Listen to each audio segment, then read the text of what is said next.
कहते हैं पढ़ लिख लो जिंदगी आसान हो जाएगी, लेकिन ये डिग्री आज सिर्फ कागज का टुकड़ा बनकर रह गई है। और मेरे लिए इस मार्कशीट की कोई औकात नहीं है, कोई भी औकात नहीं है।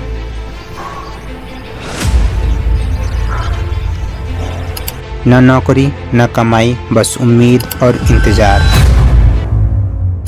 हर साल लाखों पढ़े लिखे युवा इंटरव्यू के बाहर कतार में खड़े रहते हैं, जिनके सपनों की कीमत सरकारी नौकरियों की सीटों से भी कम कर दी गई है। बदले में मिलती है तो केवल बेरोजगारी। Canada's unemployment rate has risen to 7%, the highest it's been in almost a decade outside of the pandemic. बेरोजगारी सिर्फ जेब खाली नहीं करती, ये आत्मविश्वास भी छीन लेती है। ये सवाल पैदा करती है, कहाँ गलती हो गई, जबकि गलती सिस्टम में है। हर युवा विद्यार्थी सोचता है कि उसकी पढ़ाई खत्म होती है, उसे कोई अच्छी सी जॉब मिल जाएगी, लेकिन उससे मिलती है तो केवल उम्मीद कि कभी तो लगेगी उसकी जॉब। इसी चक्कर में बहुत से स्टूडेंट सुसाइड अटेम्प्ट करते हैं। आपको एक घटना बताते हैं। हमीरपुर जिले में एक पचखुरा गांव है, जहां एक 22 वर्षीय छात्रा सुनीता रहती थी, जिसकी पढ़ाई कंप्लीट हो गई थी और जॉब न लगने के कारण वह बहुत परेशान रहती थी। अक्सर देखा जाता है जो बच्चे खूब मेहनत करके पढ़ाई करते हैं, गांव समाज में घुल मिल नहीं पाते हैं। पढ़ाई को लेकर उनका एक अलग ही दुनिया बन जाता है। उसी पढ़ाई को लेकर गांव समाज और घर वालों को बहुत सारी उम्मीदें लग जाती हैं। ऐसी ही कुछ उम्मीद सुनीता से भी सब लगा लिए थे।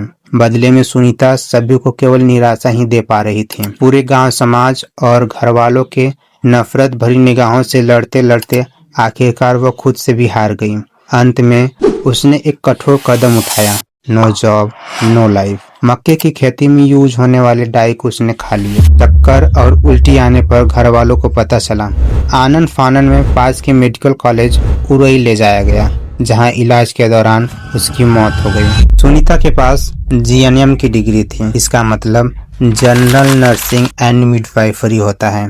साथ ही इसमें बेसिक हेल्थ केयर की ट्रेनिंग भी दी जाती है। 12वीं तक की पढ़ाई सभी की मौज मौज में कट जाती है। इसके बाद सभी लोगों को लाइफ चेंजिंग डिसीजन लेना पड़ता है। सुनीता ने भी लिया था कि वह जीएनएम करेगी और एक अच्छी नर्स बनेगी। इसके बाद किसी हॉस्पिटल या क्लिनिक में काम करके अपनी रोजमर्रा की जिंदगी को खुशहाली से जिएगी। वह नर्स तो बनी, कॉलेज ने डिग्री तो दे दिया, पर सिस्टम उसको जॉब न दे पाई। ऐसी एक और घटना, बिहार का 30 वर्षीय युवक जो कि एक इंजीनियर भी था, फ्लाई ओवर से छलांग मारकर अपनी जान दे दी। उस लड़के का नाम सौरभ था।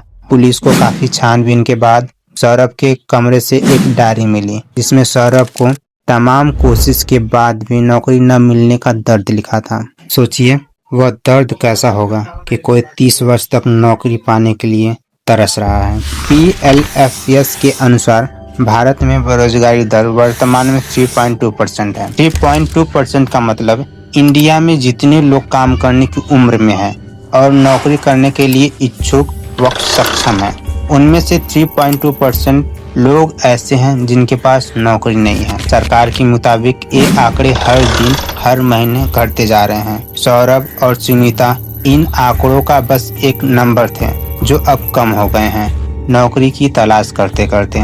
देश में हर दिन 35 से भी ज्यादा स्टूडेंट खुद की जान ले रहे हैं, यानी हर 40 मिनट में देश का एक स्टूडेंट आत्महत्या कर रहा है। स्टूडेंट सुसाइड की एक गिनती देश में किसानों की आत्महत्या से भी ज्यादा है। NCRB 2021 डाटा के अनुसार देश में 13,089 स्टूडेंट ने सुसाइड किया। बीते 10 साल में करीब 1 लाख स्टूडेंट ने सुसाइड किया है। ये आंकड़ा बहुत बड़ा है। कारण बस एक ही, नौकरी नहीं मिल रही।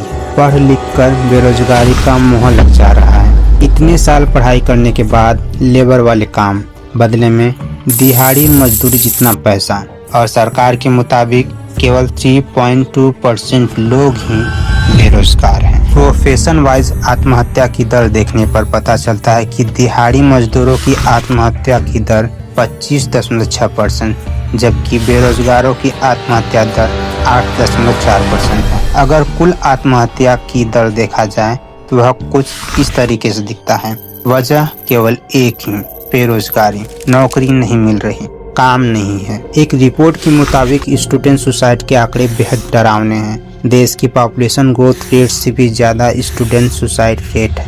पिछले 20 सालों में यंगेस्ट लोगों की पॉपुलेशन 0.2% बढ़ी। इसी दौरान स्टूडेंट सुसाइड के मामले में 4% की ग्रोथ हुई और पिछले 10 सालों में यंगेस्ट लोगों के पॉपुलेशन में 0.02% की कमी देखी गई।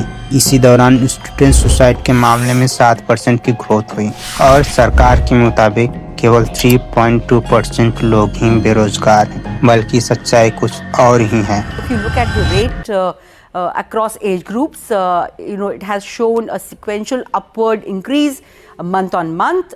बेरोजगारी दर बढ़ने की सबसे बड़ी वजह सरकार की नाकामी है और इसमें मैं हम सबको जिम्मेदार मानता हूं।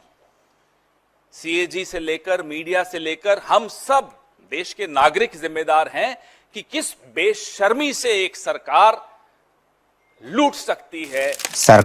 सरकार बनने से पहले वह जनता से बड़ी बड़ी वादा करती है। घर घर में बिजली, पानी, राशन होगा, पूरी शिक्षा मिलेगी, महंगाई जाएगी, खुशहाली आएगी। अगर सरकार चाहे तो बेरोजगारी दर कम हो सकती है, जबकि वह ऐसा करेगी नहीं। ये प्रॉब्लम्स कभी भी सॉल्व नहीं करनी चाहिए, बल्कि इनका इशू बनाकर राजनीति खेलनी चाहिए। अभी के लिए बस इतना ही।